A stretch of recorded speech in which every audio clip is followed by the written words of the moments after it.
নমস্কাৰ ছাৰ বাইদেউসকল, মই আজি আপোনালোকক দেখাবলৈ গৈছোঁ আপোনালোকে কেনেকৈ শিক্ষা হেতুত লিভ বেলেঞ্চ এড কৰিবলৈ পাৰিব। ছাৰ বাইদেউসকল, আপোনালোকে জানে যে আজিকালি শিক্ষা হেতুত লিভ ল'বলৈ হ'লে আগতে আমি লিভ বেলেঞ্চ এড কৰিব লাগে। এতিয়া আমি জানিম যে কেনেকৈ লিভ বেলেঞ্চ এড কৰিম।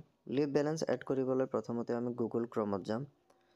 গুগল ক্ৰমত যোৱাৰ পিছত তাতে আমি শিক্ষা হেতু সাইটটো খুলিম। শিক্ষা হেতু সাইটত গৈ আমি ক্লিক কৰিম। ক্লিক কৰাৰ পিছত এইটো খোল খাব এনেকৈ। তাতে আমি ইউডাইছ কোড আৰু পাছৱৰ্ড দি কিনে সেইটো আমি অপেন কৰিম।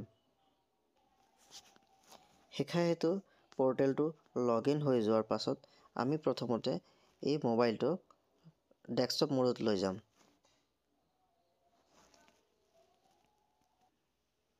ইয়াৰ পিছত আমি অলপ জুম কৰি ল'ম। জুম কৰি লৈ আমি ওপৰত লেফ্ট কৰ্নাৰত থকা তিনিটা দাগত ক্লিক কৰিম।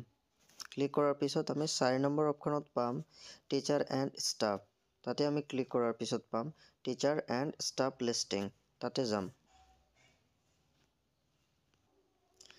ইয়াৰ পিছত তাতে দেখিব আপোনালোকৰ বিদ্যালয়ৰ শিক্ষকবিলাকৰ নাম তাতে দেখিব।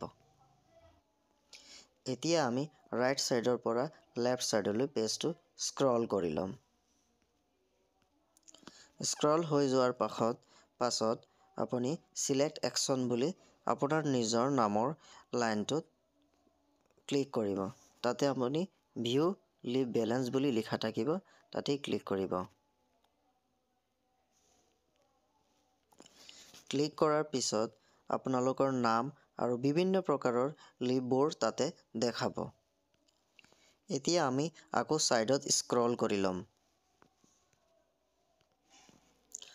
এতিয়া ৰাইট সাইডৰ ওপৰত থকা এড লিভ তাতে আমি ক্লিক কৰিম। ক্লিক কৰাৰ পিছত ইয়াতেই থকা কেলেণ্ডাৰ ইয়াৰ 2024 আৰু চিলেক্ট লিভ টাইপ তাতে কেজুৱেল লিভ চিলেক্ট কৰি ল'ম।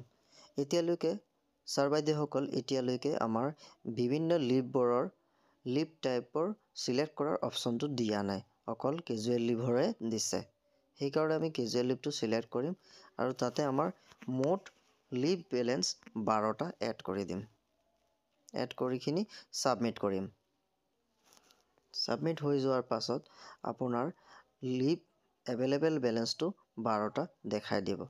আৰু আপুনি যদি অলৰেডি লিভ লৈছে আগতে, তেনেহ'লে পুৰণা লিভ কেইটা লৈছে সেইটোও আপোনাৰ ইয়াতে চাব পাৰিব। আৰু এনেদৰে ছাৰ বাইদেউসকল আমাৰ লিভ বেলেঞ্চবোৰ আমি এড কৰিবলৈ পাৰিম। সেয়েহে ছাৰ বাইদেউসকল এনেদৰে বিভিন্ন প্ৰয়োজনীয় আৰু ইনফৰ্মেটিভ ভিডিঅ'বোৰ পাবলৈ আমাৰ চেনেলটো ছাবস্ক্ৰাইব কৰিব।